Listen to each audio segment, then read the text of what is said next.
Digoreng enak.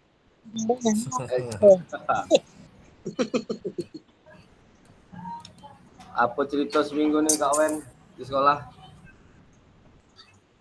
Saya baru coba refleksi kemarin tuh. Kayak mana refleksi saya tuh? Kapan Kemarin ngirimnya kan Kak Wen? hari itu juga lah rasanya. Hari yang si apa nih? Bapak Yoga apa presentasi di kelompok kami itu kan langsung ku kerjain modul A1.1 berapa tuh sampai B sampai ke refleksinya. Nah, kayak mana tuh Kak Puan? Saya kan refleksi di situ mengenai tata cara saya ngajar. Dan ada apa namanya tuh bukan umpan balik, apa namanya kalau kita ngajar lagi nih? Di situ ada perbaikan metode cara ngajar kayak gitu. Nah, betul lah refleksiku kayak gitu. Kalau nengok refleksi dari tetangga sebelah nih, dia menjelaskan apa itu refleksi, apa itu, pokoknya pengertian-pengertian semua kayak gitu. Yang mana yang betul jadinya, Kapan? Mohon penjelasannya dikit. Jadi untuk tugas yang refleksi ini, yang ditanya itu Kak, pengalaman Kakak selama mempelajari modul 1.1.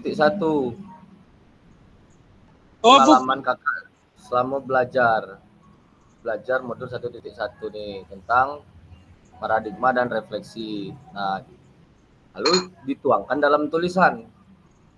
Oh, jadi tentang materi pelatihan gitu, bukan materi mengajar gitu. Ya, tapi tidak masalah juga Kak.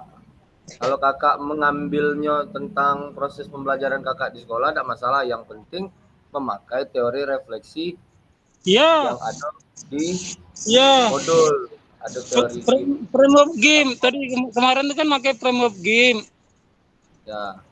Framework game itu, ya itu kan berapa tahapan? 6 tahapan. 6 tahapan kan sampai ada apa namanya itu apa yang terakhir tuh ya? Umpan balik apa bukan umpan balik yang apa tuh? Kayak gitu. Oh gitu. Ya. Aku tuh rada-rada kurang fokus lah kayak gitu Kak. Itu lah sementara. Mungkin ada dari Pak Erwansyah. Dede. Siap Bang Wen? Cuman no. Di SD 25 kita. Limo kayak gitulah Bang Wen. Alhamdulillah lancar-lancar lah kan. Kami tuh lagi banyak kegiatan Bang. Yo. 3 hari ini dijadwalkan tak belajar kayak. Apa cerita Kak? Ini ada tadi kegiatan di sawah dengan bupati kan? Ya. Soal kegiatan ini Maulid Nabi. Hari Sabtu lah perpisahan guru pula.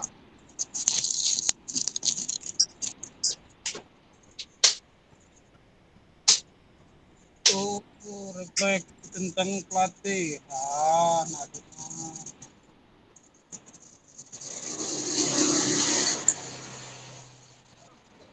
Ya. Si Ardi yo Kak Dede dipanggil. Apa tuh? Si Ardi dipanggil katanya. Panggil PPG. Ada 3 orang yang masuk PPG. Abang tidak bang ya? Tidak ya? Bang Dede panggil bang? Tidak. Itu nanya fasilitator nih macam mana caranya. Serempak lah gitu. Serempak bela. Tak lah. Sepertinya kamu memang dari planet yang lain.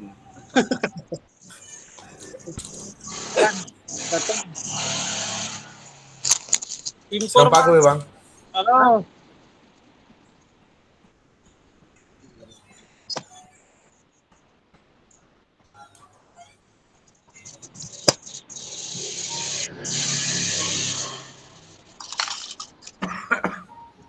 Jadi ini dapat kita.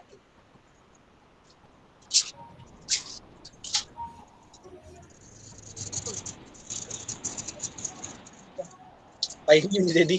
Oh, Pak ini jadi. Apa yang bilang? Tahu nggak bang? Tahu. Enggak, kayaknya baru kemarin. Mungkin baru kemarin lah dulu nggak tahu ngomong gitu ya. Itu BBG deh.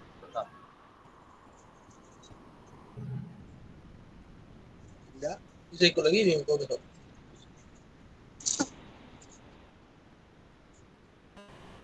Kenapa?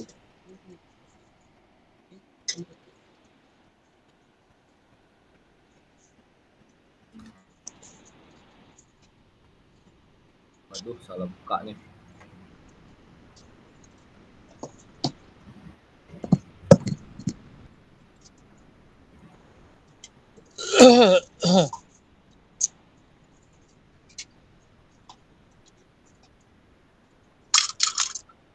Kayaknya yang lain nih ngurus inilah, ngurus SKCK, Nabza kayaknya.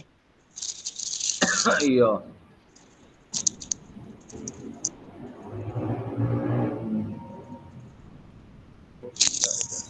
Tapi dia data ya.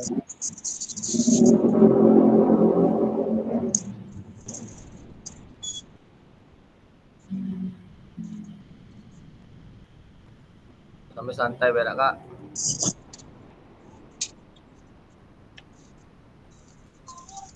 Yoga apa belum dipanggil kah?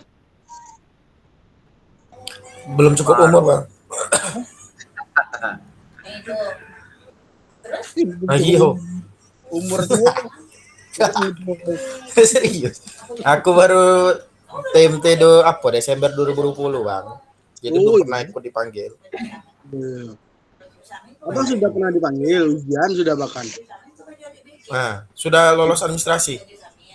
Nah, yang itu pas di administrasi itu mungkin yang di tahun 2022 kemarin mungkin kayaknya abang ada ngisi lah. Ah, iyo. Ada di sekolahku sih kok juga, Bang. Bu Marleni namanya. Dia lama juga. Cuman dia udah lolos administrasi tahun lalu. Udah dipanggil juga. 2022 itu abang kayaknya dapat info itu kayaknya abang lupa. Informasinya kalau dari yang ngopi bareng Bu Nunu tuh yang belum pernah administrasi sama yang belum lolos administrasi berikutnya setelah piloting ketiga nih, amin lah. Iya sih. Mudah cepat kan kemarin dari piloting 2 ke piloting 3 piloting 3 nih beda terabang. Ini kan otomatis kan dia kan program apa kan? Iya, melalui panggilan CPKB.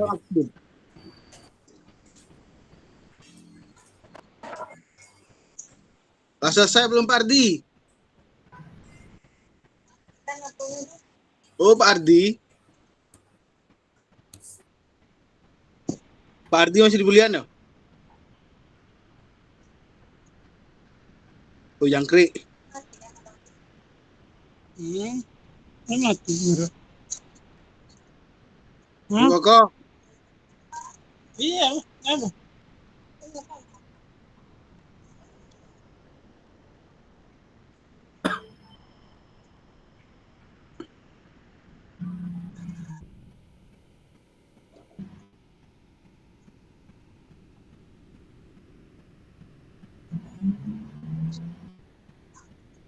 Nah, lah mau nunggu yang lain nih. Baca jadi habis baterai nih.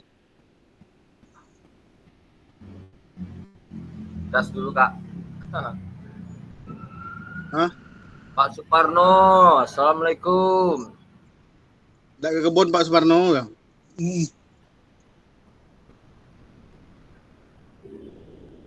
Oh Pak Parno. HP-nya masih mic-nya masih mati tuh kak.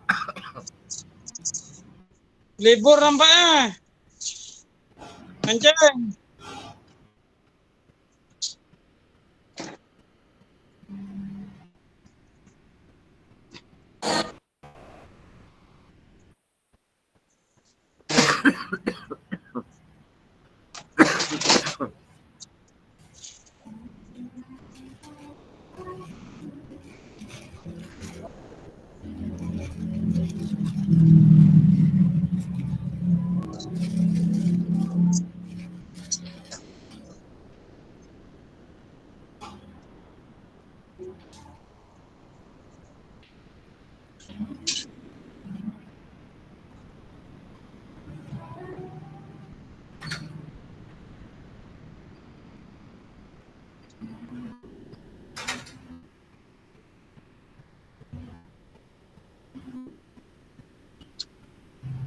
Tahu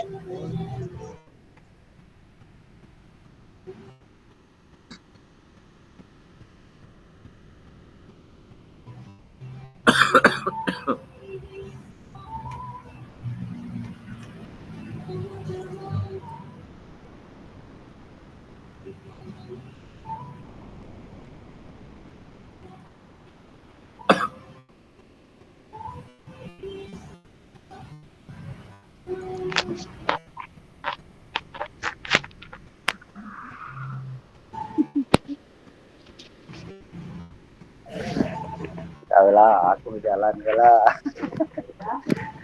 Jalan nih. Lupa manjo lah. Zoom.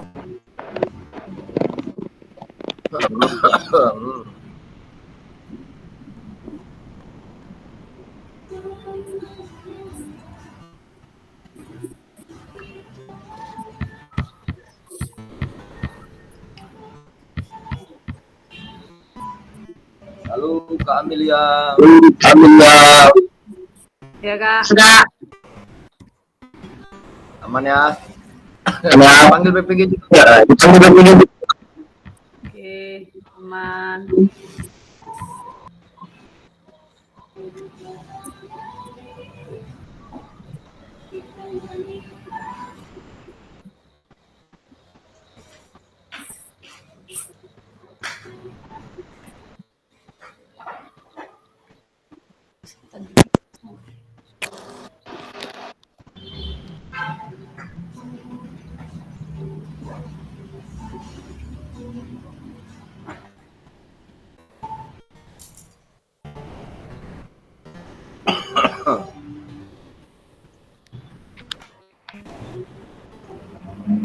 Baik, Assalamualaikum warahmatullahi wabarakatuh. Selamat siang kakak-kakak semua.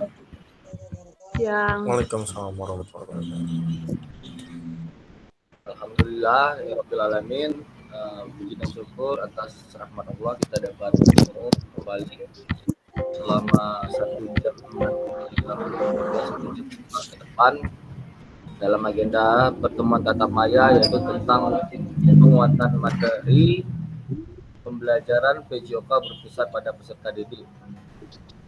Kalau di kurikulum Merdeka itu ada istilah namanya pembelajaran berdiferensiasi atau hampir sama.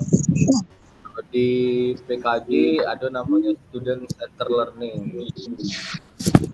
Jadi banyak istilah tapi tujuannya hampir mirip dan hampir sama, yaitu bagaimana kita menciptakan sebuah alur pembelajaran yang mana statistik tadi merasa dan terlibat aktif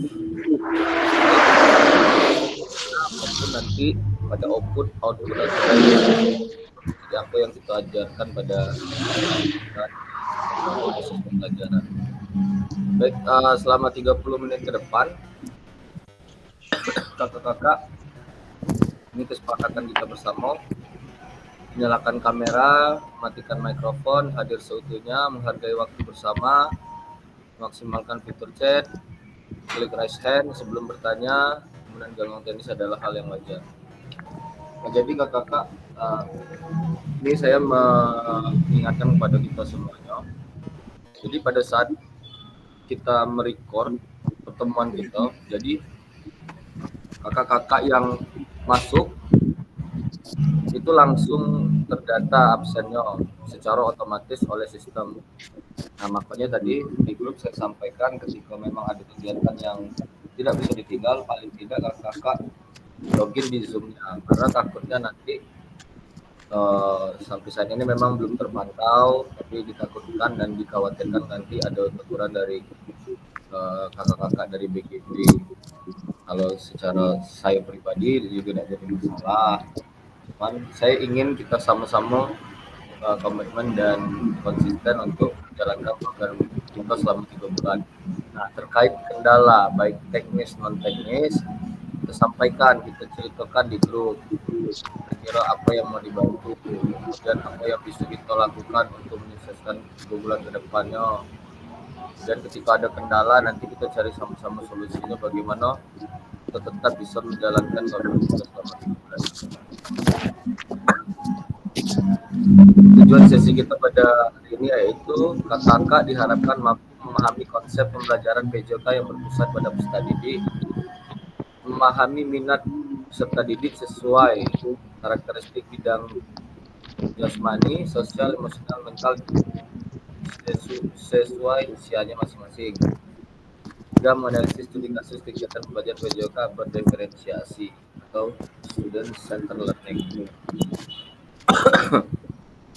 Melakukan role play pembelajaran PJOK, mengasosiasikan aktivitas pembelajaran dengan puzzle aktivitas, menunjukkan tabel karakteristik perkembangan sesuai usia, menganalisis kegiatan pembelajaran PJOK berdiferensiasi. Selama 5 menit kita melakukan pembukaan, mengingat kesepakatan bersama, pemaparan tujuan sesi, dan penjelasan agenda. 30 menit aktivitas pertama roleplay atau bermain peran, pembelajaran yang berpusat pada peserta didik. Lalu 15 menit setelahnya kita menuliskan peran guru dan peserta didik dalam pembelajaran SCL, Student Center Learning, di Jamboard, atau nanti kita tuliskan di kolom komentar chat. Lalu 10 menit ke depannya juga kita akan melakukan aktivitas menelaah berbagai macam karakteristik perkembangan peserta didik di berbagai jenis jenjang dan usia. 10 menit ke depannya mencocokkan tabel karakteristik bidang jasmani, sosial, emosional, mental, dan usia anak. Dan aktivitas yang terakhir yaitu 15 menitnya kita melakukan analisis contoh pembelajaran berdiferensiasi di dalam modul studi video. Lalu terakhir penutup refleksi dan sesi foto bersama.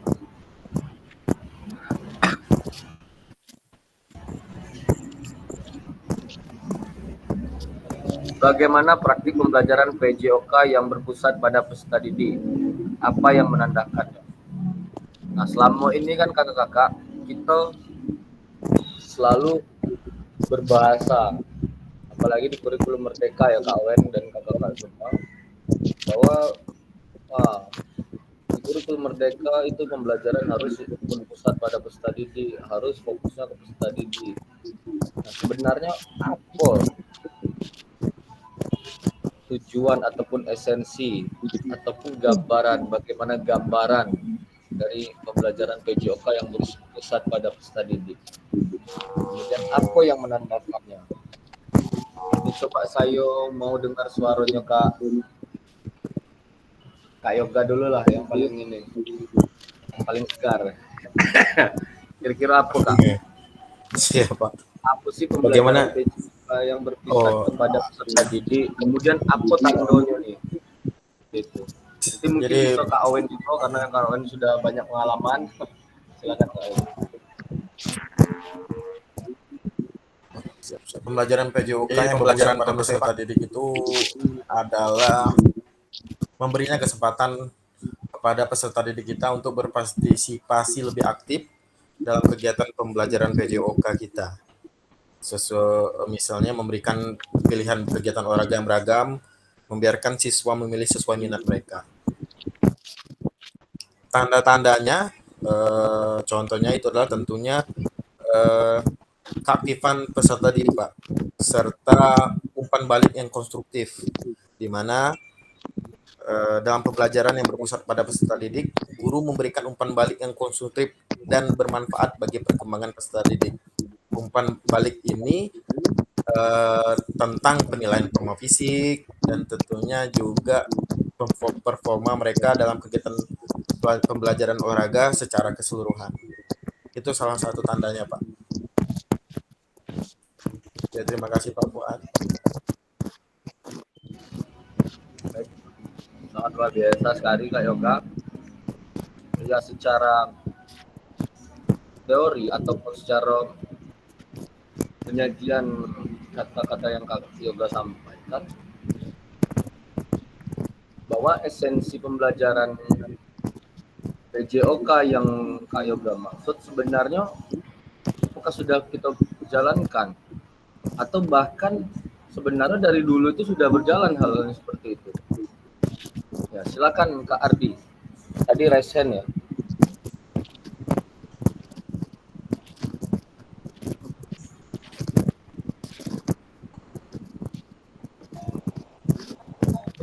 apa ininya?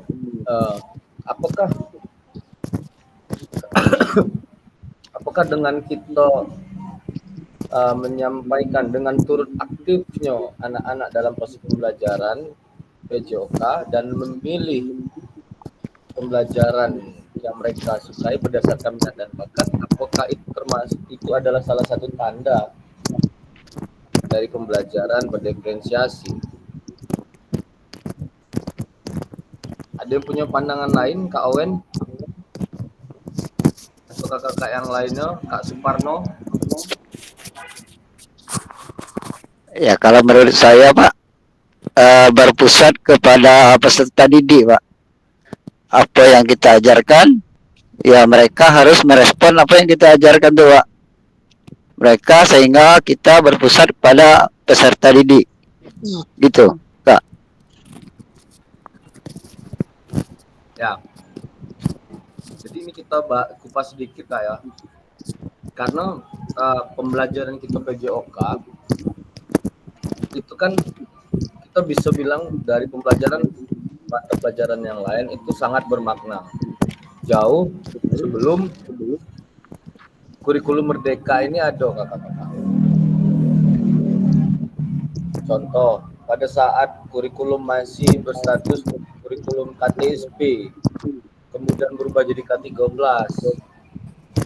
Nah, dulunya anak-anak sudah terlibat aktif. Karena memang sebagian besar pembelajaran PJOK itu adalah dengan aktivitas fisik yang langsung outputnya tuh ke peserta didik dengan melakukan berbagai macam gerak olahraga yang dimodifikasi oleh permainan-permainan olahraga berkelompok seperti sepak bola, bola voli, basket. Nah, apakah dulu itu sudah apakah yang tadi saya sampaikan itu sudah menandakan kurikulum merdeka? Karena apa yang Kak Yoga dan Kak Suparno tadi bilang, yang berpusat kepada murid, anak turut aktif di olahraga sebelum kurikulum merdeka pun juga aktif. Benar nggak, Kak? Iya, Kak. Iya, Kak. Dari penafsiran saya. Ya, betul lah, Kak. Tidak salah lagi deh.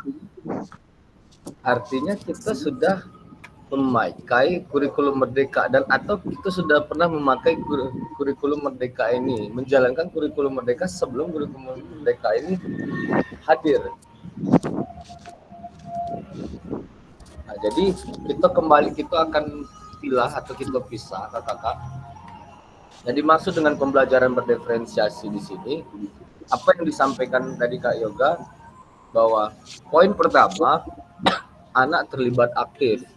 Ya, jadi anak itu bukan hanya sekedar dia mempelajari konten atau materi yang kita sampaikan. Kalau kita contohkan, misalkan ini Kak Erwansa atau Kak Dede, hari ini dia mempelajari tentang gerak dasar manipulatif, ya, tentang permainan invasi, yaitu teknik dasar bermain sepak bola, menendang bola. Nah, pada kurikulum KTSP dan K13, anak aktif melakukan gerakan passing dengan drill ataupun bentuk latihan yang kita berikan. Tapi kalau di K13, anak cenderung mempelajari secara teoritis, terlibat aktif apa itu passing tanpa kita memberikan ruang yang banyak kepada anak-anak. Kalau dulu kita masih fokusnya ke gurunya yang jadi senternya. Sekarang studentnya yang jadi center, mulai dari mempersiapkan materi, dari memilih capaian pembelajaran yang sesuai dengan karakter dan minat dan bakat peserta didik. Nah, itu sudah kita arahkan kepada peserta didik. Sehingga dari banyaknya capaian pembelajaran yang ada dalam kurikulum merdeka, kemudian banyaknya konten ataupun materi yang ada pada buku cetak hari ini, nah kita akan memilih mana yang benar-benar esensi, mana benar-benar yang bisa kita jalankan. Dan kira-kira mana yang benar-benar konten ataupun materi yang peserta didik itu bisa terlibat aktif, bukan hanya terlibat bergerak, tapi bagaimana dia bisa memanage sehingga dia paham apa teori tadi. Nah, itulah kira-kira gambaran dari berdiferensiasi. Pada kesimpulannya, kita bisa sama-sama menyimpulkan bahwa perbedaan K13 dan kurikulum Merdeka, sekarang fokusnya di kurikulum Merdeka adalah student center learning, atau lebih berfokus kepada peserta didik. Jadi kita hanya memberikan pertanyaan pemantik. Misal kita contoh tadi di pembelajaran KDD, teknik dasar passing. Oke anak-anak, hari ini kita belajar passing. Siapa yang mengenal apa itu passing dalam permainan sepak bola? Nah, mereka mulai mengimprovisasi. Mereka mulai berpikir secara kritis. Mereka mulai menyampaikan apa yang mereka ketahui terhadap materi tersebut. Nah, kita pancing dengan pertanyaan-pertanyaan tersebut sehingga anak-anak secara tidak langsung memiliki critical thinking, berpikir kritis. Nah, ini yang dimaksud dengan berpusat pada peserta didik. Bukan kita memakai teori-teori komando lagi. Itu yang kita lakukan di pembelajaran kurikulum KTSP maupun kurikulum K13. Bahkan K13 pelan-pelan sudah menghindari yang namanya teknik komando.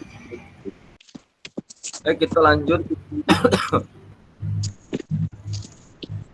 ke slide selanjutnya. Sebelum menjawab pertanyaan, marilah bayangkan sejenak beberapa hal yang mungkin terjadi di kelas-kelas kita. Apakah saat ini kita lebih banyak suara peluit sebagai perintah gerak daripada suara guru saat pembelajaran? Apakah saat pembelajaran semua gerak peserta didik harus sesuai perintah atau komando guru? Nah, ini tadi yang saya sampaikan. Instruktur mengajak refleksi kembali sejauh apa pembelajaran pusat pada peserta didik sudah terjadi di kelas peserta. Apakah peserta masih ragu untuk memulai pembelajaran pusat pada peserta didik sehingga nuansa komando sangat kental terasa di setiap kali pembelajaran. Nah, ini kakak-kakak. Kira-kira Kak Owen dan kakak-kakak semua, masih adakah kira-kira kedua metode ini muncul dalam proses pembelajaran kita? Saya mau dengar dulu Kak Satria nih. Kira-kira masih muncul lah kakak-kakak kedua kegiatan ini dalam proses pembelajaran? Silakan Kak Satria.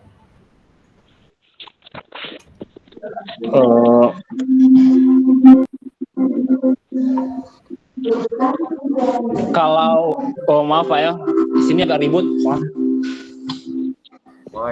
Kalau kejadian di tempat kami sendiri itu mungkin ada yang seperti itu ya, kejadiannya ada yang seperti itu. Ya, ada juga yang tidak. Itu tergantung kelasnya. Kalau yang mungkin yang tingkat-tingkat bawah ya seperti kelas 7 yang baru mungkin bisa jadi itu semuanya mungkin dikomandai dulu sama, untuk pertemuan awal mungkin dikomandai dulu sama guru. Untuk selanjutnya pertemuan selanjutnya mungkin sudah bisa mandiri.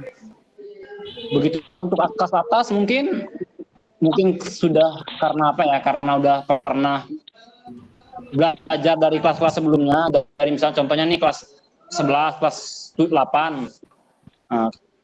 Karena dia udah pernah belajar dari kelas 7, mungkin untuk di kelas 8 sudah kita lepaskan sendiri kan. Walaupun nanti ketika dia bertanya mungkin kita siap untuk menjawab. Mungkin itu aja Pak Muhammad. Baik, terima kasih Kak. Iya. Siap. Kawan mungkin bisa menambahkan? Siap sedikit menambahkan Kak Fuad. Kalau menurut saya dari dua gambar tersebut berdasarkan pengalaman mengajar selama ini di sekolah, kalau menurut saya dua gambar tersebut tidak terlepas dari tahapan mengajar kita, Kak. Karena mungkin dari beberapa tahapan ataupun materi diperlukan juga dua gambar atau bagian dua gambar tersebut yang harus kita gunakan dalam tahapan mengajar tersebut. Mungkin setelah dua gambar atau tahapan dua gambar tersebut, di situ kita bisa melihat perkembangan anaknya melalui pelatihan mandiri ataupun mereka dibebaskan untuk mengeksplor gerak mereka. Kemudian dari situ mungkin kita adakan sedikit ataupun akhirnya evaluasi mengenai apa yang sudah kita ajarkan tersebut, gitu, Kak. Jadi dari dua gambar tersebut, kalau dari pengalaman saya mengajar, Kak, tidak akan terlepas ataupun tidak lepas dari tahapan saya mengajar, Kak. Ya, karena di situ mungkin tahapan kita memberikan suatu komando atau aba-aba awal yang mungkin harus mereka ikuti sebelum mereka mengembangkan gerakan-gerakan selanjutnya, Kak. Mungkin itu saja. Baik, terima kasih Kak Owen. Ya, silakan. Yang resen. Kak Satria tadi resen ya. Oh ya, maaf Kak Muan. Ini Ya. menyampaikan juga ini kan tergantung pada kelas berapa kita ngajarnya, Kak. Kalau kelasnya rendah, misalnya SD, mungkin kebanyakan gurunya yang aktif ya. Ya, karena saya ngajarnya di SMA dan SMP, mungkin kebanyakan untuk yang aktif itu anak. Ya. Mungkin begitu Pak Puan. Ya, terima kasih Kak Satria. Baik, ada lagi kakak-kakak atau Kak Erwansyah bisa memberikan sudut pandang terkait dua gambar ini, Kak? Kalau untuk terima kasih Pak Fasilitator. Untuk gambar 1 dan gambar 2, yaitu gambar 1, apakah saat ini kita lebih banyak suara fluid sebagai perintah gerak daripada suara guru saat pembelajaran? Itu sangat betul, sangat iya untuk saat ini, karena saya posisi saat ini mengajar di kelas 1 dan kelas 3. Kemungkinan kalau di kelas 5 dan 6 mereka bisa dijelaskan dan bisa berkembang sendiri. Menurut saya itu untuk kelasnya sih, tergantung anaknya sih. Baik. Untuk yang saat pembelajaran semua gerak peserta didik harus minta atau komando guru. Ya tergantung guru. Kita sebagai guru harus memberikan komando, tetap memberikan komando, untuk memberitahukan tentang pelajaran kita. Itu masih dipakai kita buat. Iya. Baik, sangat ini ya. Jadi kakak-kakak sudah memahami bahwa memang level berpikir itu kan ada 6 kakak-kakak. Ada C1 kalau kita di K13 kalau kakak-kakak ingat. Ada C1 sampai C6. HOTS kan ada istilah HOTS. Kalau kita ingin menumbuhkan, menaikkan level berpikir anak-anak, jadi ya dengan metode pembelajaran berdiferensiasi.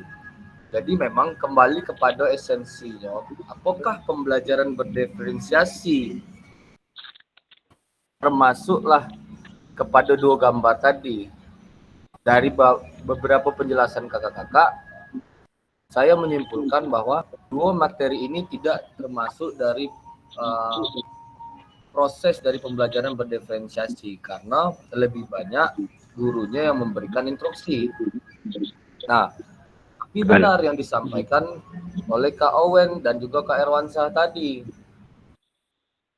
bahwa kita juga harus memahami berdiferensiasi proses. Apakah anak-anak tadi sudah bisa diajak untuk proses pembelajaran berdiferensiasi? Nah, biasanya kita temui itu di anak-anak SD yang memang terkadang sangat sulit untuk mengeluarkan metode ini. Nah, tapi paling tidak kakak-kakak bisa memahami bahwa di dalam metode pembelajaran berdiferensiasi, kedua aspek ini tidak bisa hadir kakak-kakak. Kenapa? Karena ini yang akan menghambat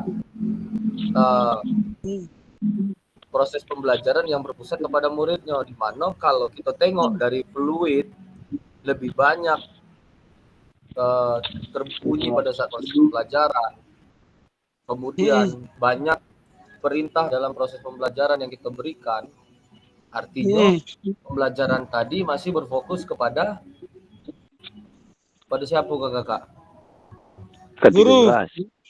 Guru. Masih ke guru. Kepada guru. Ya, Kak. Jadi semuanya apa yang kita inginkan. Nah, sekarang tuh diferensiasi itu terbalik. Anak. Ya. Ya, anak yang memang harus kita sebarkan seperti itu. Oke, pelan-pelan kakak-kakak. Saya yakin dan percaya kakak-kakak sudah menguasai pembelajaran berdiferensiasi. Tinggal bagaimana di 2JP ini kita mempertajam sharing, atau saya yang memang belum punya pengalaman terkait dari apa yang kakak dapatkan, saya dapatkan di sini. Iya. Silakan Kak Wen. Ya, maksudnya baru tahu ini Kak.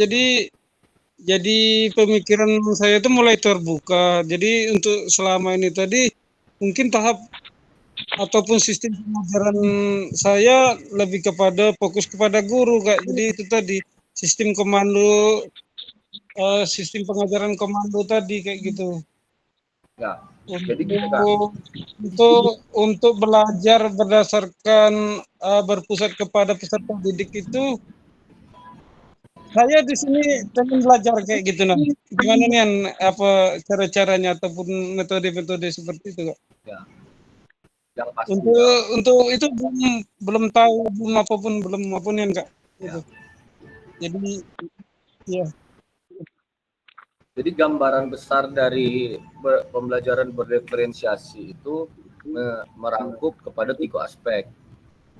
Yang fondasi yang paling dasar yang harus kakak Owen dan kakak sadari bahwa konten ataupun materi pembelajaran pada hari itu, misalkan kita ngajar tentang sepak bola Kak Owen. Ya, siap. Nah, adapun proses pembelajaran, materi pembelajaran itu lebih anak yang aktif. Misalkan kita nanti mau latihan tentang passing, bagaimana meningkatkan kualitas passing.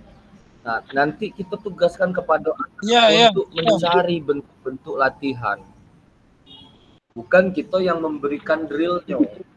Nah, dari tugas tersebut, anak-anak itu sudah berpikir kritis, bertanggung jawab, kemudian nanti bernalar kritis, gotong royong, presentasi, tampil di depan kawan-kawannya. Jadi banyak yang mereka dapatkan ketika kita memberikan fokus ataupun pusatnya itu kepada peserta didik, porosnya kepada peserta didik. Tapi kalau ke kita sampaikan anak-anak bentuk latihannya seperti ini, silakan latihan. Anak-anak itu hanya sekedar menjalankan, tapi tidak tahu prosesnya. Nah, tapi kalau seandainya kita buat, misalkan kayak tadi Kak Owen, anak-anak bagaimana meningkatkan bagaimana bentuk latihan meningkatkan kualitas passing dalam permainan sepak bola, silakan dicari. Nah, apakah ini cocok untuk anak kelas 1? Tidak. Jawabannya. Tinggal bagaimana kita juga harus memahami. Ya. Itulah tadi bicara dengan minat dan bakat Kak Owen. Nah, itu baru bicara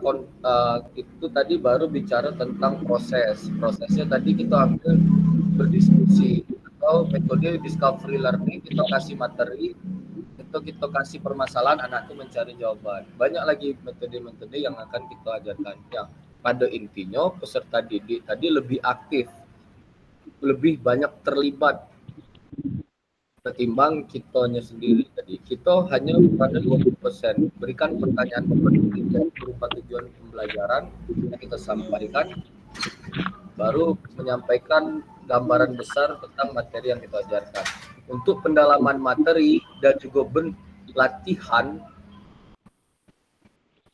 pola geraknya nanti, pendidikan geraknya itu lebih banyak kepada anak-anak tersebut yang gitulah kira-kira Pak Wen.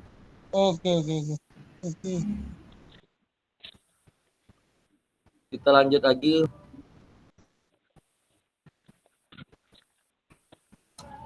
Ini nggak bisa diklik pula videonya nih. Rasa manfaat ya, ini kurang lebih cuplikan tentang pakar apa itu pembelajaran mendiferensiasi. Mari melakukan aktivitas bermain peran berikut.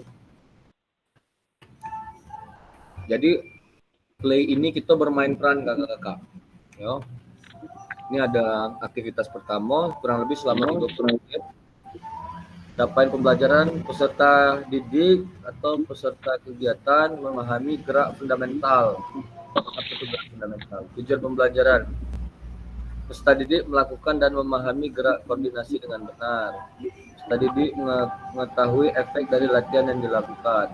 Peserta didik dapat menganalisis efek latihan yang diberikan melalui perubahan denyut nadi. Asesmen atau penilaian. Melakukan self and peer assessment efek latihan yang telah dilakukan. Melakukan analisis efek latihan yang diberikan melalui perubahan denyut nadi. Aktivitas pembelajaran, latihan gerak koordinasi. Ini kakak nanti saya indikan bagi kelompok. Kita lihat dulu siapa. Fasilitator membagi pasangan berdasarkan nomor 1, 2, 3, dan 4. Menampilkan pilihan gambar gerakan. Tiap peserta memilih nomor gerakan yang paling disukai. Sebelum mempraktikkan gerakan hitungan denyut nadi terlebih dahulu, nadi sebanyak catat pilihan gerakan denyut nadi awal lakukan gerakan yang dipilih secara bergantian dengan pasangan saat ini. Satu mempraktikkan, yang lain mengamati dan memastikan pasangan. Contoh, peserta yang mempraktikkan kemudian menghitung denyut nadi akhir dan menuliskan di spreadsheet. Kemudian bisa melakukan secara bergantian seperti yang dilakukan. Ya, ini kakak kita diperintahkan untuk melakukan aktivitas gerak. Cuman karena kayaknya terlalu ribet, kita kalau nak bergerak kita lewatkan saja untuk aktivitas yang pertama. Kita nanti lebih fokus kepada aktivitas yang kedua dan ketiga. Ini kakak disuruh melakukan gerakan kombinasi membungkuk dan menekuk, kemudian jumping jack, lari di tempat. Nah, ini kan nggak mungkin kita lakukan pada saat Zoom kan kakak. Ini kita next saja. Ini contoh kegiatannya. Nanti kita disuruh menghitung denyut nadi kakak-kakak.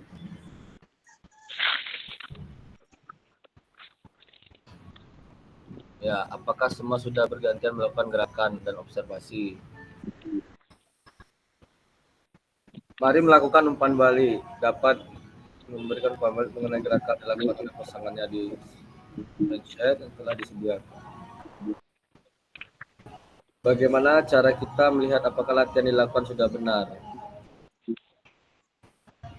Apa efek yang Bapak atau Kakak rasakan dari latihan yang dilakukan? Yang disebut identifikasi apa ya? Kemudian selanjutnya apa yang mempengaruhi denyut nadi sebelum dan sesudah? Terima kasih sudah melakukan role play. Mari kita analisis bersama pembelajaran. Menurut kakak apa yang sudah dilakukan cukup melakukan pembelajaran ini? Nah, kakak mungkin kita bisa ini ya. Coba kita pahami, kakak-kakak bermain peran sebagai peserta didik. Kak Owen dan kakak-kakak yang lain itu kakak-kakak diminta untuk melakukan 5 gerakan ini. gerakan kombinasi membungkuk dan menekuk, jumping jack, lari di tempat, gerakan silang tangan menyentuh jari kaki, lompat di tempat. Nah, ini gambarnya kakak-kakak. Nanti kakak-kakak setelah melakukan aktivitas disuruh menghitung denyut nadi. Kira-kira berubah tidak denyut nadi kakak tadi ketika sudah melakukan aktivitas? Berubah. Berubah Kak Wen, ya?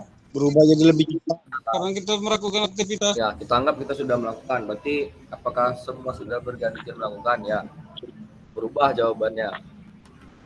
Kemudian dapat memberikan umpan balik mengenai gerakan yang dilakukan oleh pasangannya. Ini kita lanjut. Nah, ini Kak Wen dan kakak-kakak yang lain, Kak Yoga. Coba jawab pertanyaannya ini kakak-kakak. Bagaimana cara kita melihat apakah latihan dilakukan sudah benar? Jadi, apakah ciri-ciri nih gerakan yang dilakukannya sudah benar? Apakah kakak ciri-ciri gerakan yang ini? Bisa jawab nggak?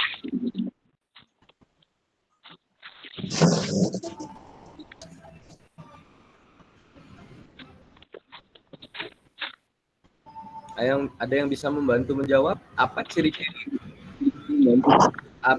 Bagaimana cara kita melihat apakah latihan dilakukan sudah benar? Pastinya dengan melakukan gerakan yang sesuai dengan langkah-langkahnya. Kayak jumping jack itu gerakannya seperti apa? Sikap tangan, kaki, tubuh, pandangannya di mana. Tadi ada gerakan Menekuk, menyilang, kombinasi membungkuk dan menunggu. Nah, ini apakah step dari awal hingga akhirnya sudah benar? Nah, itu salah satu melihat apakah gerakan tersebut sudah benar, yaitu melihat dari fase awal sampai fase akhirnya. Kan ada langkah-langkah dan juga gerakan yang benar. Lanjut. Adakah efek yang kakak-kakak rasakan dari latihan yang telah dilakukan? Pasti ada. Efek tersebut mengindikasikan apa? Apa indikasi dari efek dari kegiatan tadi?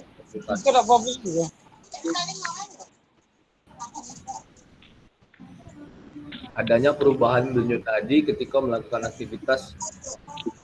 Artinya aktivitas kita itu meningkat dari yang kita mungkin tadi beristirahat. Iya, luas kok. Berarti luas. Naik ke 70 atau 80. 80% ditandai dengan melakukan gerakan-gerakan tadi. Apakah tadi? Ya, pasti. Nah, ini kakak-kakak silakan, kan di sini perintahnya. Kakak-kakak bisa nggak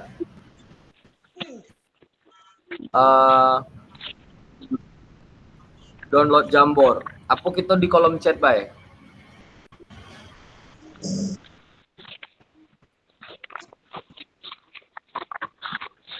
Di sini untuk yang poin yang ke-21, kakak-kakak diajak untuk melakukan refleksi pembelajaran aktivitas roleplay atau bermain peran yang dilakukan.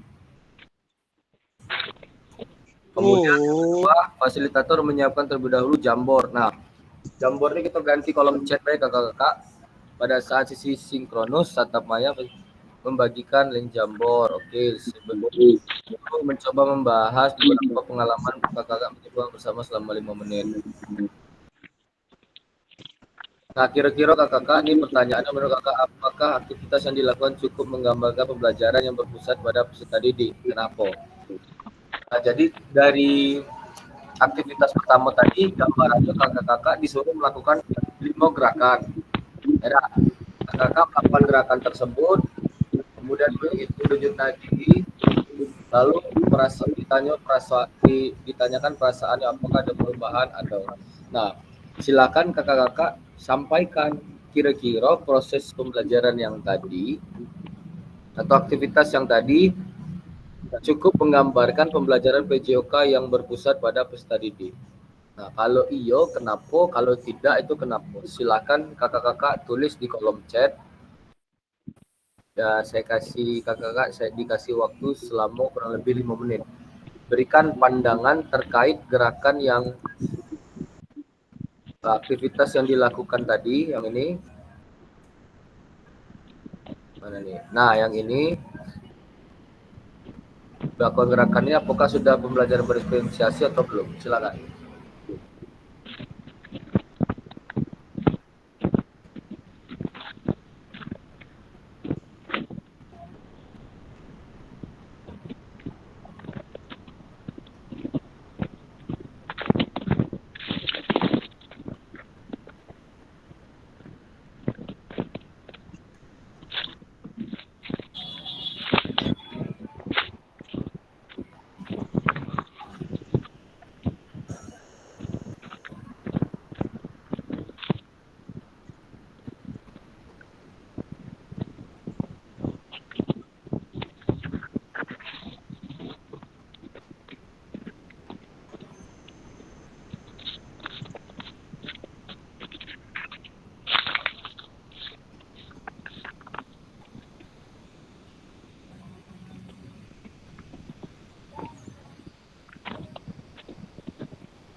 Ngomong-ngomong ke Fuad. Yup. Ya. Halo. Halo ya kak, silakan kak. Wah, Numpang bertanya. Ini saya buka pengelolaan kinerja PNM. ya kak. Saya kan mengulang lagi apa itu RHK tuh. Jadi yang saya pilih ini yang 128 poin apa yang 36 poin ya? Yang 128 kak. Oh, siap-siap. Oke. Baru kemarin saya hapus lagi karena apa kan sudah daftar duluan yang sertifikat baru ikut ini gitu. Oh, itu nanti Oke, siap. yang 3, yang 4 JP, yang 2 JP itu bisa untuk tahun depan.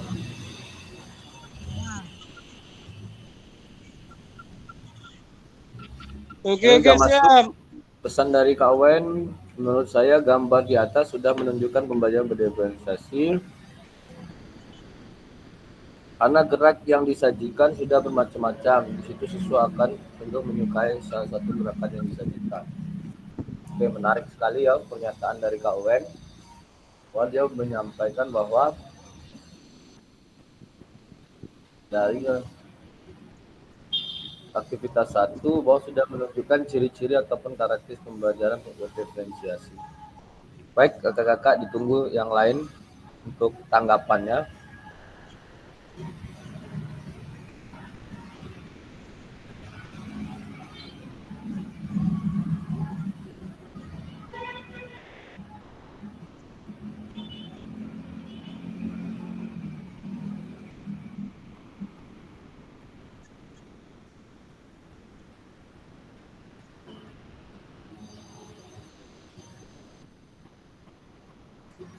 Kalau tidak ada lagi kita lanjut untuk selanjutnya itu tuliskan peran guru dan peserta didik dalam aktivitas yang telah dilakukan dan beri pendapat Bapak Ibu. Tadi sudah Kak Wen sampaikan bahwa menurut Kak Wen pembelajaran tersebut sudah mengarah kepada pembelajaran berdiferensiasi karena banyak aktivitas yang diberikan oleh guru tersebut sehingga menjadi menarik dan peserta didik menurut Kak Wen menjadi lebih menyukai dari varian ataupun variatif gerakan-gerakan yang disampaikan oleh guru.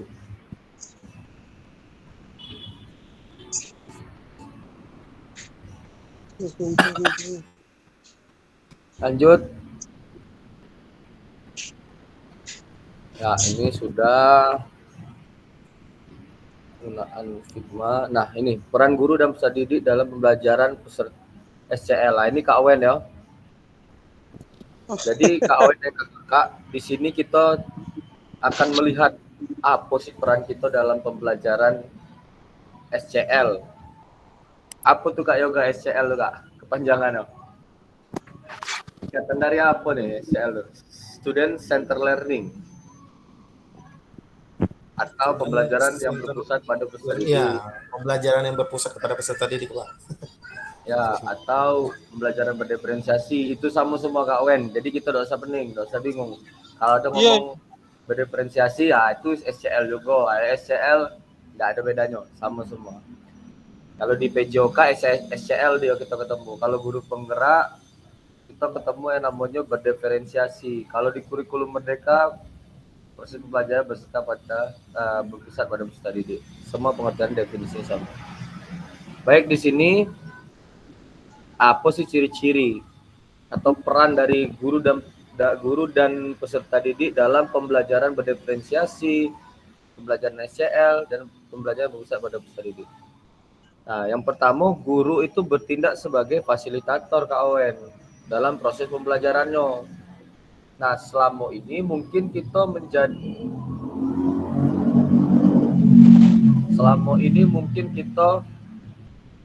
yang dimaksud dengan fasilitator ini kan memfasilitasi Kak Owen. Iya, tahu. Nah, kemudian ketika kita memfasilitasi proses pembelajaran, yang dilakukan oleh siswa adalah siswanya aktif dalam proses pembelajaran dengan memberikan gagasan, saran, dan kritik. Lanjut yang kedua, guru mengkaji kompetensi ataupun kemampuan atau pelajaran yang harus dikuasai murid pada akhir pembelajaran. Jadi ini menilai. Jadi setiap pertemuan kalau pembelajaran berdiferensiasi itu paling tidak ada penilaian. Kemudian siswa berpartisipasi dalam merumuskan, mengembangkan dan memproses materi pembelajaran. Lanjut, guru merancang strategi dan lingkungan pembelajaran yang dapat menyediakan beragam pengalaman belajar. Lanjut, siswanya mengkaji kompetensi dan strategi pembelajaran yang ditawarkan oleh guru. Ternyata tidak serta-merta di pembelajaran SCL ini guru itu hanya diam. Berarti ada juga dia memberikan informasi. Tapi tidak banyak. Ini terbukti di sini. Guru memberikan rancangan ataupun strategi dan lingkungan belajar yang dapat menyediakan beragam pengalaman belajar. Kemudian membantu murid mengakses informasi, menata dan memprosesnya untuk dimanfaatkan dalam memecahkan permasalahan hidup sehari-hari. Ini apa nih kira-kira nih Kak Yoga? Kalau kita pahami, coba kita pahami di poin yang keempat, situasinya kira-kira di mana nih Kak Yoga? Membantu murid mengakses informasi. Nomor 4 nih, kira-kira kalau dalam gambaran kita mengajar sehari-hari, ini poinnya di mana nih kira-kira? Yang peran guru. Membantu murid mengakses informasi. berarti menjadi memfasilitasi ini dah Pak dengan dunia internet mungkin Ya, jadi kita memberikan akses. pelayanan atau memberikan akses kepada anak-anak untuk mencari informasi seluas-luasnya terkait materi yang kita ajarkan. Nah, jadi on point-nya itu adalah anak-anak itu yang bergerak untuk mencari informasi. Ya, tidak muluk-muluk kakak-kakak. Ya, kalau tidak katik kita kayak di dusun, tidak atik sinyal, kita pakai buku. Nah, jadi informasi bisa dicari di buku. Kemudian yang dilakukan peserta didik membuat rencana pembelajaran untuk mata pelajaran yang diikutinya. Dan terakhir, peran guru yaitu mengidentifikasi dan menentukan pola penilaian hasil belajar murid yang relevan dengan kompetensi yang akan diukur. Nah, ini terkait penilaian ya kakak-kakak. Lanjut, peran peserta didik yaitu belajar secara aktif dalam kelompok maupun individu dengan cara mendengar, menulis, baca, diskusi, memecahkan masalah, serta terlibat dalam kegiatan berpikir tingkat tinggi seperti analisis, sistematis, dan evaluasi. Nah, inilah kira-kira kakak-kakak gambaran ya peran guru dalam pembelajaran SCL. Ini saya screenshot dulu.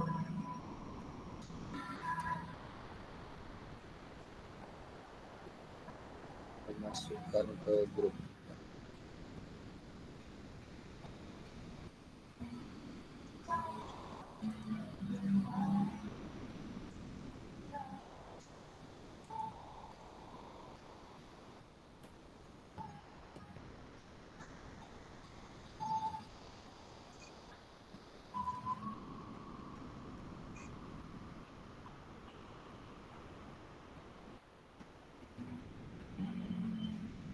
Ya, kita lanjut ke slide selanjutnya.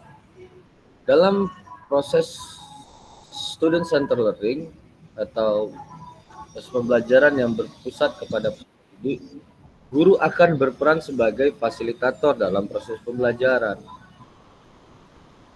Peserta didik akan dilatih untuk memiliki tanggung jawab atas kegiatan pembelajaran yang dengan panduan guru sebagai fasilitator agar materi kegiatan dan pengukuran pembelajaran masih dalam koridor capaian pembelajaran yang diharapkan.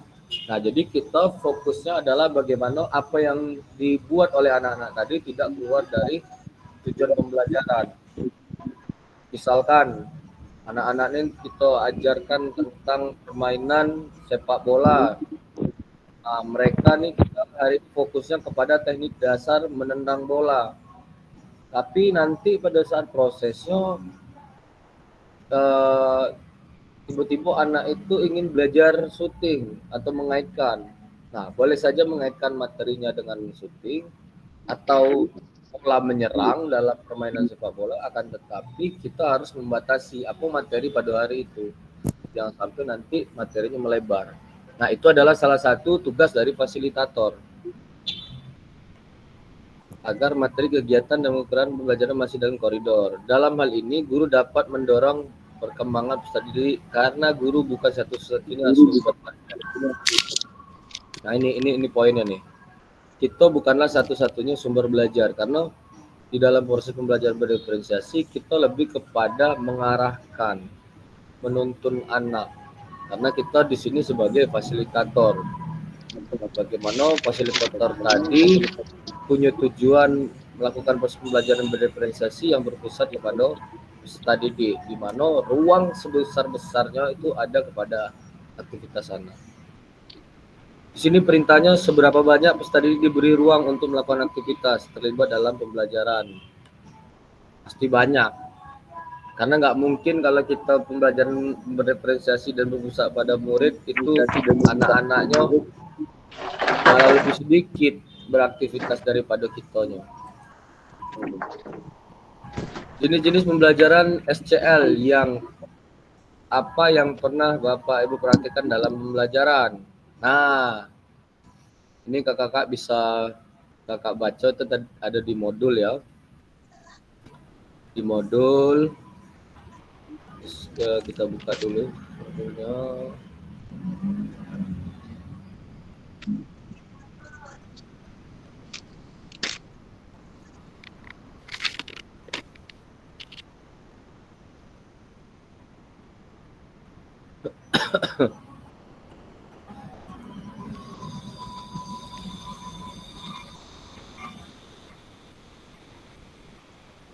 Nah, ntar kakak-kakak ini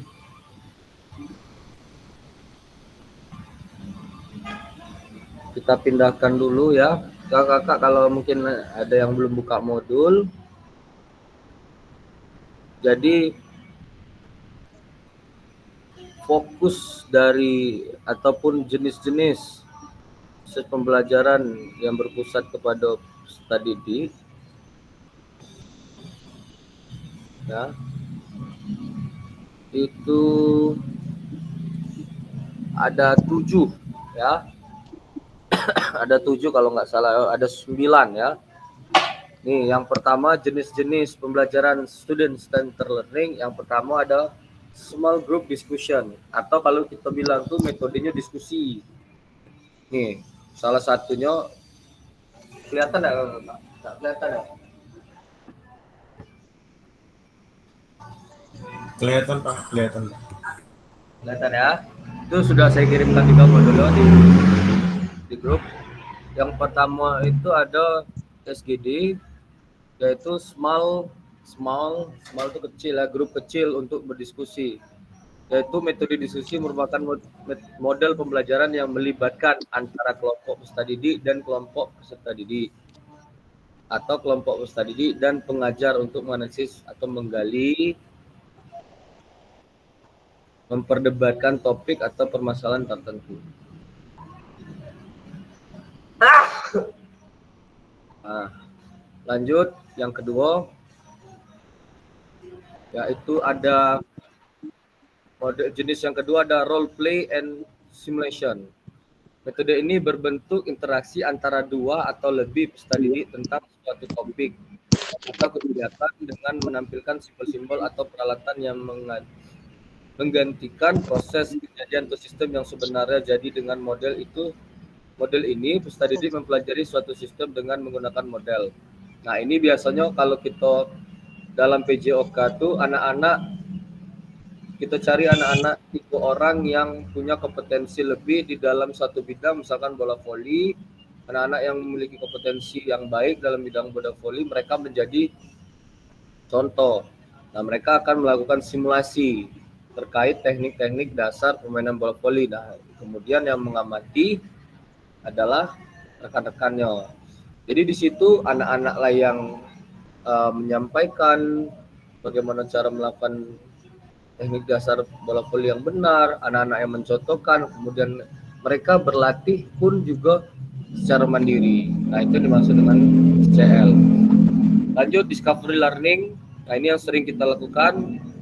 Kalau mau instan tuh pembelajaran berdiferensiasi atau merdeka belajar tuh inilah. Jadi ini berbentuk pembelajaran tugas belajar, penelitian kepala sekolah, penelitian kepada peserta didik dengan tugas supaya peserta mencari sendiri jawaban tanpa bantuan pengajar. Ini mungkin Kak Owen atau Kak Dedek sering lah melakukannya ya. Suparno. Ya, ini istilahnya kalau kita tidak Apa Wen? Bentar nak, Bapak rapat dulu, dia ada nih kawan nelpon. Nah, silakan buka buku ini. Dibaca-baca dulu bab 1 ini nanti 5 menit baru jawab uji kompetensinya. Nah, itu adalah salah satu juga Kakak. Cuma jangan keseringan.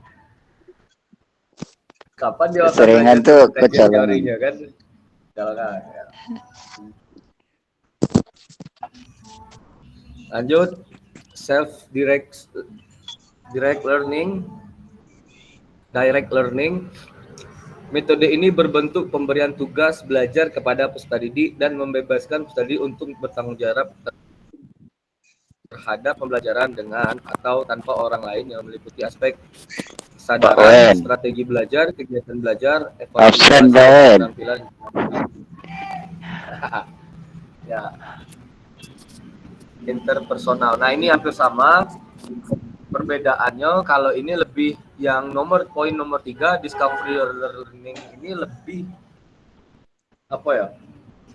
Itu lebih baku. Anak-anak itu oke, ini buku halaman sekian buka, dibaca, kemudian silakan belajar secara mandiri dan jawab soal. Nah, kalau ini yang nomor 4 direct learning ini mereka bebas mencari informasi dari mana, yang paling terpenting adalah mereka menyelesaikan tugas yang disampaikan. Nah, mereka boleh mencari informasi ke A, ke B, bertanya dan lain sebagainya.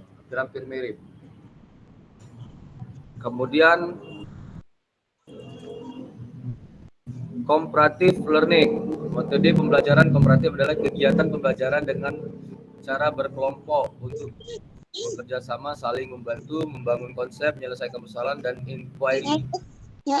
Nah, ini mungkin kakak-kakak yang di SMP, SMA, kemudian di SD kelas tinggi sudah menerapkan comparative learning, di mana kita punya kita punya hal yang harus kita bahas di kelas atau materi yang harus kita bahas di kelas secara berkelompok. Nanti kita lemparkan pertanyaan itu, anak itu jawab sama-sama.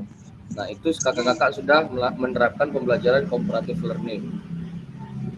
Contextual learning atau CL, pembelajaran kontekstual adalah pembelajaran di kajian atau tanggung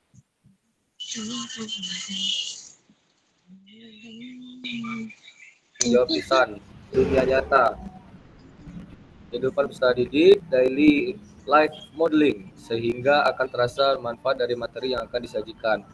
Motivasi belajar muncul, dunia pemikiran peserta didik menjadi konkret, dan suasana menjadi kondusif, nyaman dan menyenangkan. Next, yang selanjutnya PBL. Nah, PBL ini mungkin sudah juga kakak-kakak terapkan, karena ini discovery learning, PJBL, kemudian PBL, inquiry adalah model-model pembelajaran yang sudah diterapkan selama kurikulum K13, dan ini muncul lagi kakak-kakak di kurikulum merdeka. PBL yaitu model pembelajaran melatih mengembangkan kemampuan untuk menyelesaikan masalah yang berorientasi pada masalah otentik dari kehidupan aktual peserta didik untuk merangsang kemampuan berpikir tingkat tinggi. Kondisi yang tetap harus dipelihara dalam suasana kondusif, terbuka, negosiasi, dan mengatasi suasana yang nyaman dan menyenangkan agar peserta didik dapat berpikir optimal. Nah, PBL itu kira-kira kalau di dalam proses pembelajaran PJOK sering kita terapkan di mana kakak-kakak? Ada yang ini enggak? Pernah menerapkan pembelajaran PBL enggak di kelas? Mungkin Kak Amelia punya pandangan?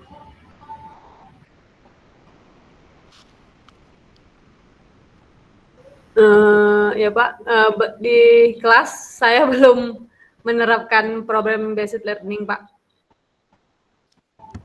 Nah, ini biasanya kita terapkan pada saat pembelajaran senam, apalagi yang kelas tinggi. Anak-anak suruh menciptakan gerakan senam. Nah, itu biasanya PBL. Anak-anak pertama ada masalah nih ya. Masalahnya apa? Tentang ditugaskan guru menciptakan gerakan senam irama. Lalu mereka resah, lalu mereka mencari nih gerakan-gerakannya, membentuk gerakan-gerakannya, kemudian mereka berlatih, dan terakhir mereka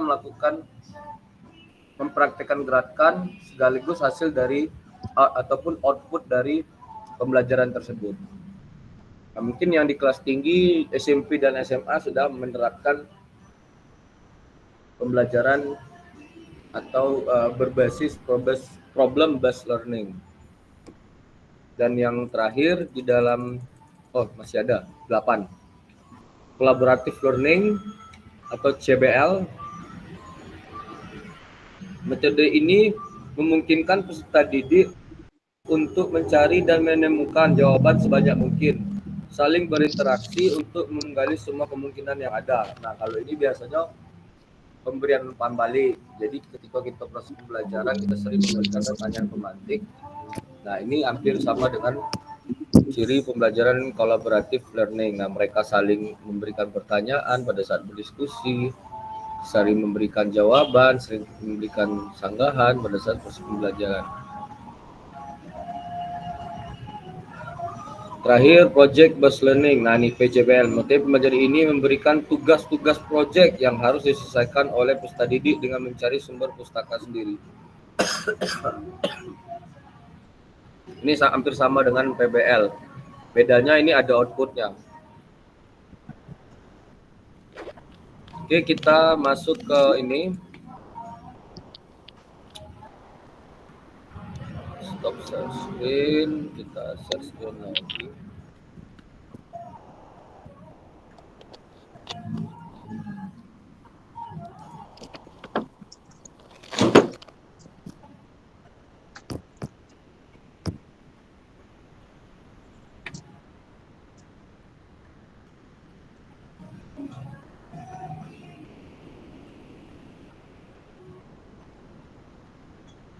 Sudah kelihatan kakak tampilannya? Sudah ya? Ini aktivitas pembelajaran karakteristik perkembangan peserta didik. Memahami karakteristik dan minat anak. Pada saat dia usia di bawah 12 tahun, kompetensi ataupun kemampuan yang akan kita latih itu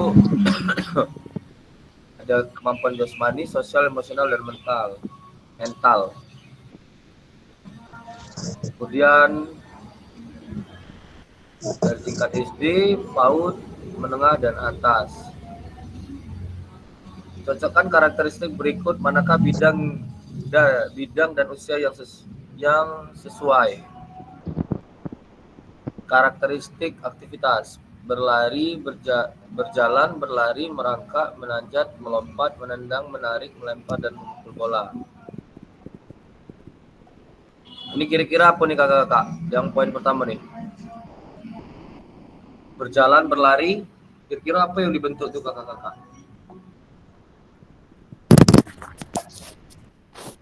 Motorik apa? Coba bagus motorik ya. Tapi ini ada bidangnya nih Kak Yoga. Jasmani. Ini bidang ya, jasmani ya. Kita lanjut ke poin yang kedua.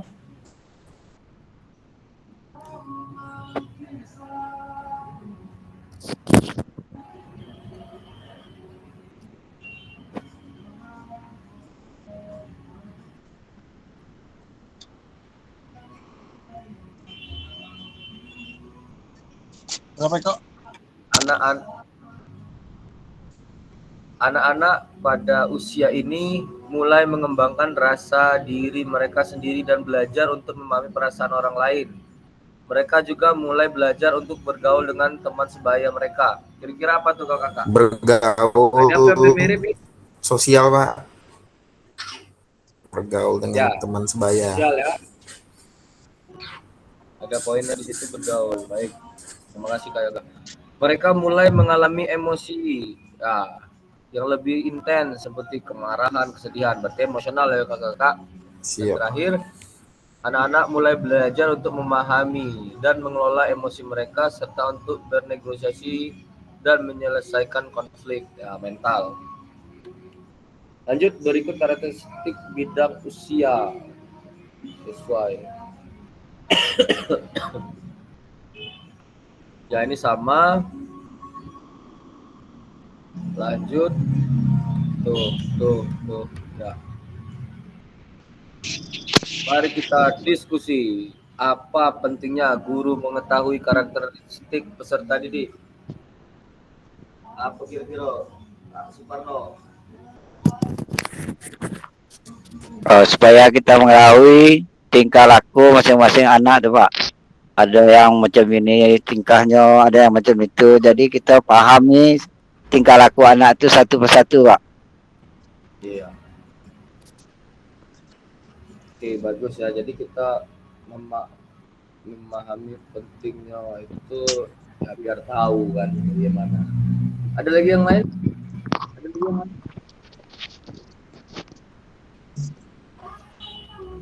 PWN. Ya, silakan. Samo bang, samo kak. Ya. Kak Yoga mungkin ada pandangan? Sama Pak, dengan Pak Spano setuju saya. Apa pentingnya guru mengetahui karakter peserta didik?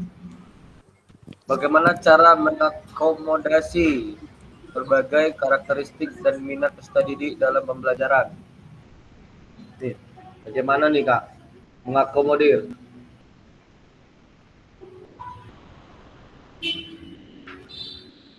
Ya, bisa mengakomodirnya dengan itu tadi, kita harus memahami karakteristik dia.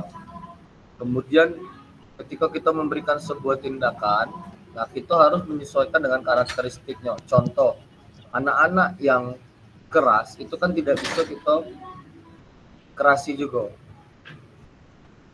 Apalagi kayak gitu anak-anak di Batanghari itu rata-rata anak-anaknya keras. Karena di pinggir sungai kan dipengaruhi oleh orang-orang di pinggir sungai itu kan orang-orang yang keras. Nah, bagaimana metode kita? Pastinya beda dengan anak membuat metode anak-anak yang tinggal di perkotaan dan juga di pemukiman yang lain. Belajar berdifferensiasi adalah usaha guru untuk menyesuaikan pembelajaran di kelas. Untuk dua kali ya. Usaha guru untuk menyesuaikan pembelajaran di kelas untuk memenuhi kebutuhan belajar individu. Ini Tomlinson, ini kawan saya dulu main badminton di Korea. Diferensiasi konten. Nah, jadi ada 3 aspek ya kakak dalam proses pembelajaran diferensiasi. Ada konten adalah materi yang kita ajarkan, proses adalah strategi yang kita ajarkan, dan produknya adalah hasil dari proses pembelajaran yang kita lakukan. Nah, kalau kita lebih intens ke kegiatan KBM kita, kalau konten ini materi berarti misalkan hari ini kita belajar tentang bola tes, cara memegang pemukul, bagaimana cara memukul. Nah, itu berdiferensiasi konten.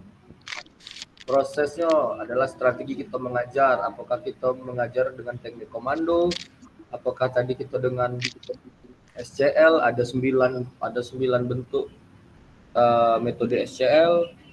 Nah, terserah kakak pilih mana. Itu adalah salah satu bentuk contoh berdiferensiasi proses. Kemudian berdiferensiasi produk adalah hasil ataupun output. Jadi ketika kita sudah melakukan proses, diharapkan CP tadi tercapai. Nah, itulah outputnya. Apa outputnya? CP. Nah, siswa mampu mempraktekkan, memahami. Kemudian terakhir bagaimana memiliki karakteristik profil pelajar Pancasila selama proses pembelajaran. Nah, itu adalah output dari pembelajaran berdiferensiasi. Setelah membaca dan berdiskusi situasi pembelajaran 1 dan 2 tentang contoh langkah pembelajaran bersedia di LMS, adakah kendala Bapak Ibu alami dalam melakukan strategi pembelajaran berdiferensiasi? Saya rasa tidak ada kendala bagi yang memahami. Karena pembelajaran berdiferensiasi ini pada faktanya sudah kita lakukan sebelum kurikulum Merdeka ini kita jalankan. Hanya saja di kurikulum Merdeka ini lebih detail.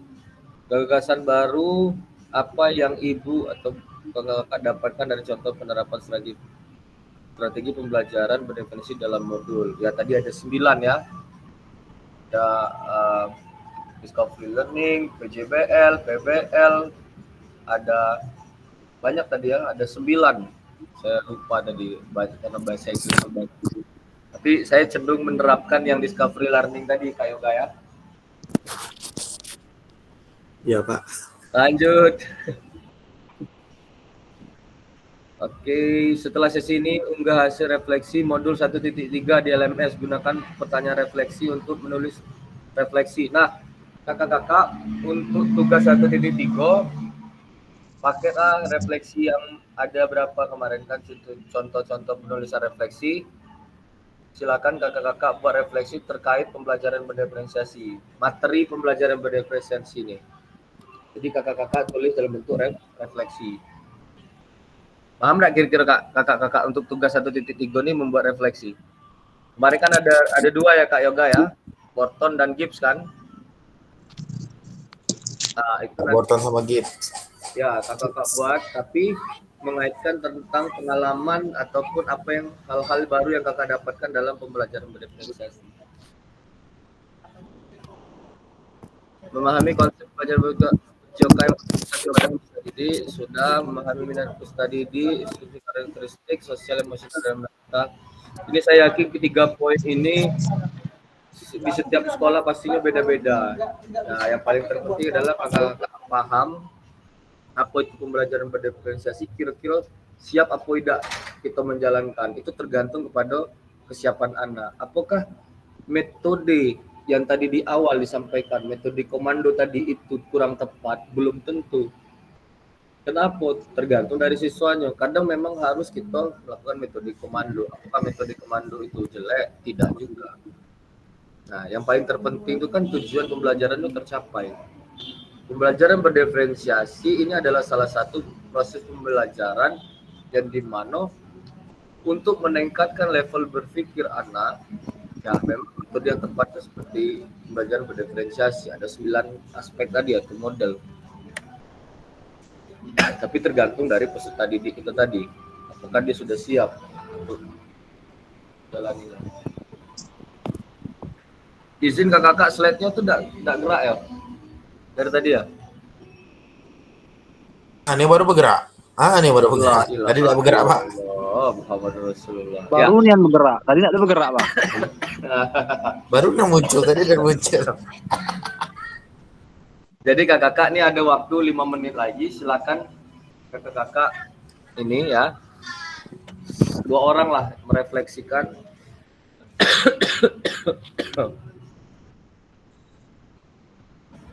proses pembelajaran kita hari ini. Nanti diupload tugasnya ke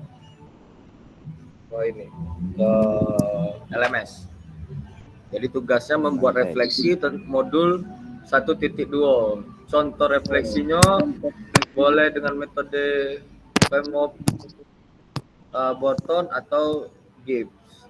Serah mau yang mana. Itu ada lagi tuh banyak ya, 4 lah. Ada 6 kalau nggak salah.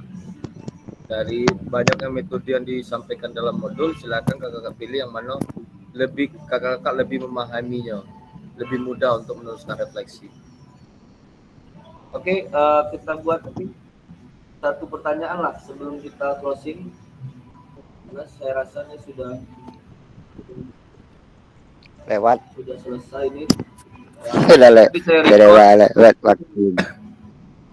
Tadi saya record itu jam 1.20. Nah, ini udah selesai.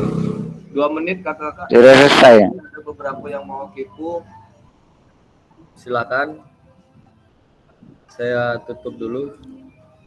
Closing statement aja kalau tidak kakak-kakak.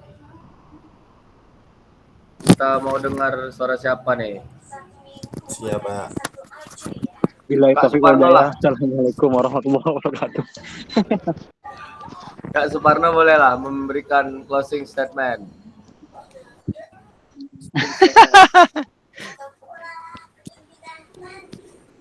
Atau pantun is okay no problem ya. Iya, sikat Pak Suparno. Singkat, padat, jelas.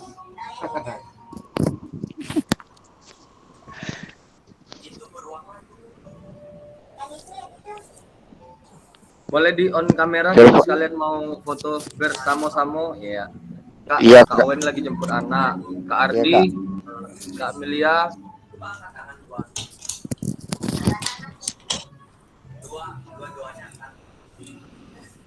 Atau wah, Kak Ardi lagi ketawa enak dia. Aman Kak Ardi? Wah.